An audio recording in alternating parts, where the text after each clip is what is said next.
Hi there, it's Adam from the Watch Crowd. I thought I'd open up these two and do a quick side-by-side comparison between last year's now discontinued 116610 40mm Submariner and its replacement, the 126610 41mm Submariner. So I've got the green dial and green bezel, and I've got the black dial, black bezel. Both of these watches have got the Mercedes hands rather.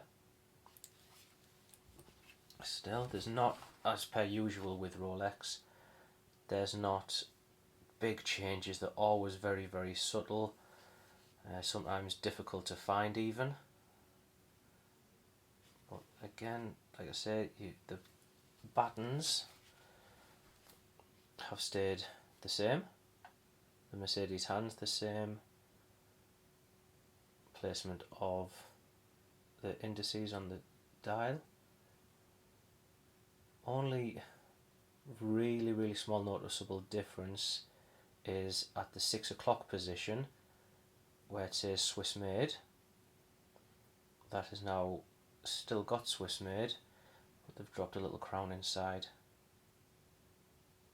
So very subtle difference. I think when you study them you can see, and as it should be, that this one is a fraction bigger, but you've got to really study it to see that. But we're talking a millimetre here.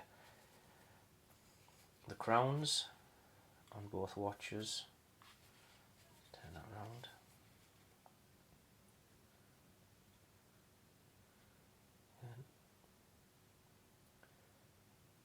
Dare I say this is a fraction deeper.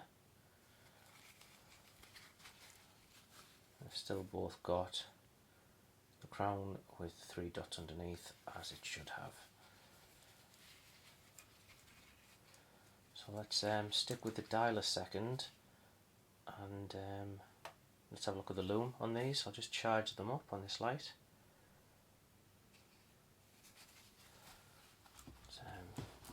I'll turn a few lights out, see what they both look like.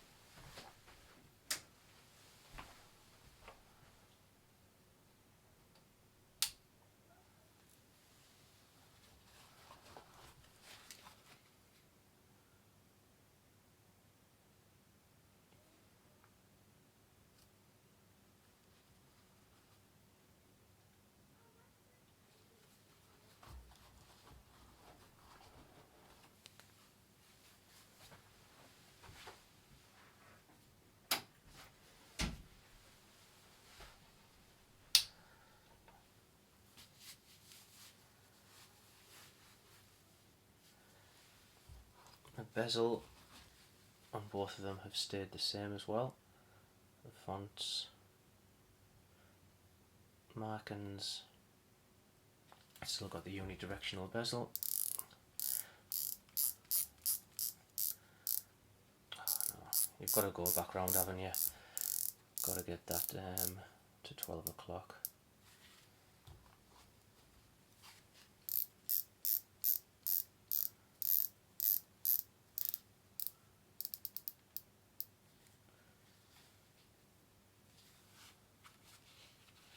Take a look at the side profile of both of these.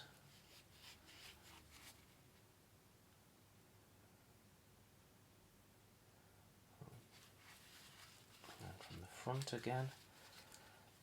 The two biggest differences for me are they've slimmed the lugs down from this model. Should have really bought a pair of gloves that fit me. They've slimmed the lugs down from this here to what's on the new 41mm, and it seems to flow a lot better into the bracelet, even from the crown guard. This seems to be quite, quite abrupt into the lug, where this just glides down in as it, I think this has, proportions wise, is a better design. The center links on the bracelet, this is a millimetre bigger. They've both got that amazing brushed finish. Clasps, let's turn it around the right way. Clasps are pretty much the same, can't really see much difference in them. So open them both up, have a look inside.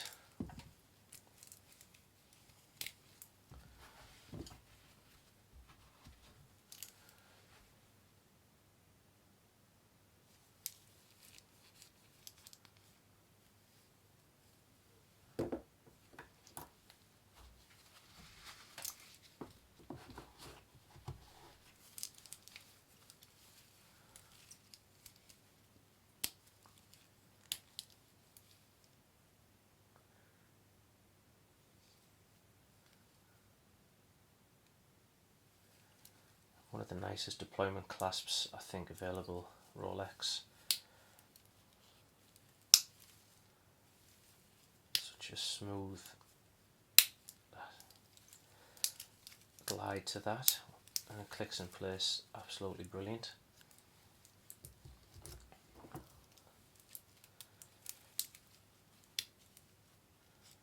There doesn't really seem to be anything different there.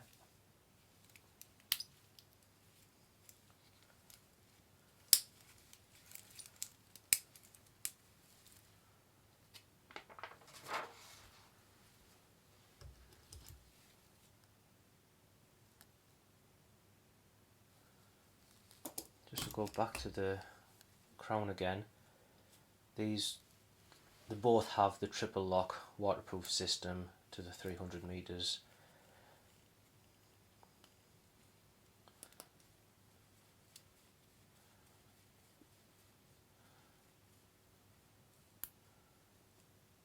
Second click obviously does your date, and then you've got your time. When it's pulled out into time changing mode, it does disengage the second hand. Something else that I quite like about this is the position at where it changes to changes at midnight for the following date. I know I'm a geek, but there you go.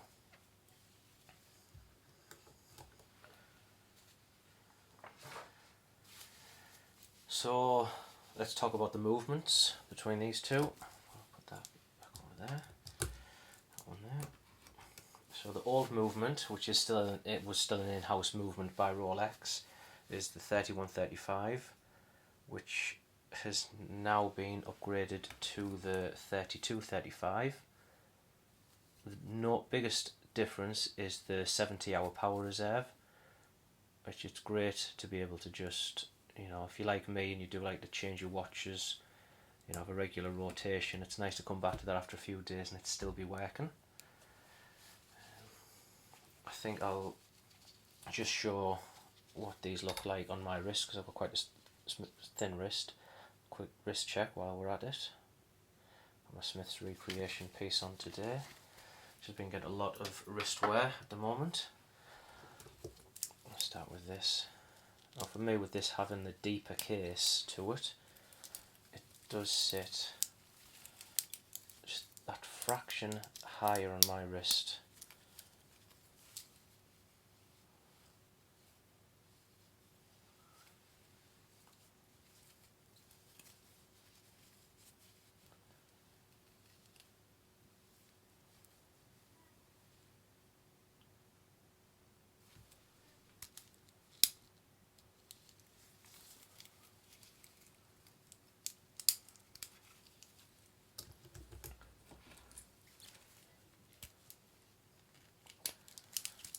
Although this has that extra millimetre on the case, this sits so much nicer. I don't know if it's because of this here that I pointed out earlier, the way it smoothly transitions into the bracelet area. The fact that it's a thinner case, I don't seem to have a bigger gap. I really prefer the way this sits on my wrist. But if you want to have a bit of a showstopper, obviously we've got to pick the Hulk, and then something a bit more everyday, wearing a lot, I think it's got to be the new 41mm.